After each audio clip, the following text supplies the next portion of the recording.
Jharkhand Mukti Morcha JMM के नेता और राज्य के सीएम हेमंत सोरेन की मुश्किलें खत्म होती नहीं दिख रही है। अवैध खनन के मामले में ईडी ने एक बार फिर हेमंत सोरेन को पूछताछ के लिए उपलब्ध रहने को कहा है। ईडी ने हेमंत सोरेन से कहा है कि वो 27 से 31 जनवरी के बीच पूछताछ के लिए उपलब्ध रहे। हेमंत सोरेन से पिछले दिनों ईडी के अफसरों ने उनके सरकारी आवास जाकर अवैध खनन में मनी लॉन्ड्रिंग के आरोप संबंधी पूछताछ की थी। ईडी ने तब हेमंत सोरेन से करीब 7 घंटे तक सवाल जवाब किए थे। माना जा रहा है कि हेमंत सोरेन के तमाम जवाबों से ईडी संतुष्ट नहीं है। इसी वजह से फिर उनसे पूछताछ के लिए उपलब्ध रहने को कहा गया है। हेमंत सोरेन को अवैध खनन और मनी लॉन्ड्रिंग में पूछताछ के लिए ईडी ने 8 बार समन दिया।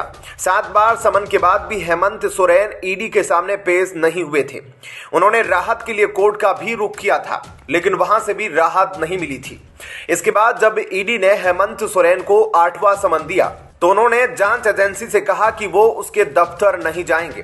अगर पूछताछ करनी है तो सीएम आवास में कर ली जाए। इसके बाद ही ईडी के अफसर बीते दिनों सीएम आवास पहुंचे थे और हेमंत सोरेन से पूछताछ की थी। इससे पहले जब ईडी के अफसरों ने पूछताछ की थी तो उनके जाने के बाद जेएमएम के कार्यकर्ताओं से हेमंत सोरेन ने कहा था कि उनके खिलाफ साजिश रची गई है। जेएमएम नेता ने कहा था कि वो किसी से नहीं डरते और साजिश को सफल होने नहीं देंगे। हेमंत सोरेन ने कार्यकर्ताओं से यह भी कहा था कि अगर यहां गोली चली तो आपका नेता गोली खाएगा। सोरेन ने यह भी कहा था कि उनकी सरकार कोई गाजर मूली नहीं। उन्होंने यह आरोप भी लगाया था कि बीजेपी के लोग राज्य का खनिज और संपत्ति पूंजीपतियों को सौंपने की साजिश रच रहे हैं। हेमंत सोरेन ने कहा था कि इस कोशिश को सफल होने नहीं दिया जाएगा। गौरतलब है कि ईडी झारखंड में मनी लॉन्ड्रिंग के 2 बड़े मामलों की जांच कर रही है। पहला मामला साहिबगंज में अवैध खनन से जुड़ा है, जिसमें पिछले साल 17 नवंबर को सीएम से पूछताछ हुई थी।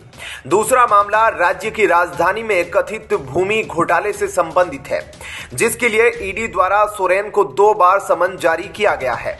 ईडी ने एक बयान में कहा, रांची में चेसायर होम रोड, पुगुरु और सीरम में 161.64 करोड़ रुपए के वाणिज्यिक मूल्य के 3 भूखंडों को धन शोधन निवारण अधिनियम पीएमएलए के प्रावधानों के तहत अस्थायी रूप से अटैच किया गया है।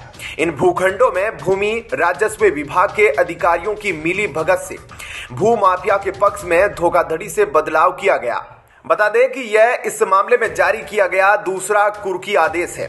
इसके साथ ही मामले में 236 करोड़ रुपए की संपत्तियों को कुर्क किया जा चुका है। वहीं एजेंसी ने इस मामले में आईएएस अधिकारी छवि रंजन और 2 व्यवसायी कोलकाता के अमित अग्रवाल और रांची में शॉपिंग मॉल के मालिक विष्णु अग्रवाल सहित 14 लोगों को गिरफ्तार किया है। इनमें 2011 बैच के भारतीय प्रशासनिक सेवा आईएएस के अधिकारी छवि रंजन भी शामिल है। रंजन पूर्व में राज्य समाज कल्याण विभाग के निदेशक और रांची के उपायुक्त रह चुके हैं। ऐसे में क्या कहना है आपका, इस पर कमेंट सेक्शन में जरूर बताइएगा। वीडियो को लाइक शेयर जरूर कीजिएगा। जय हिंद, जय भारत।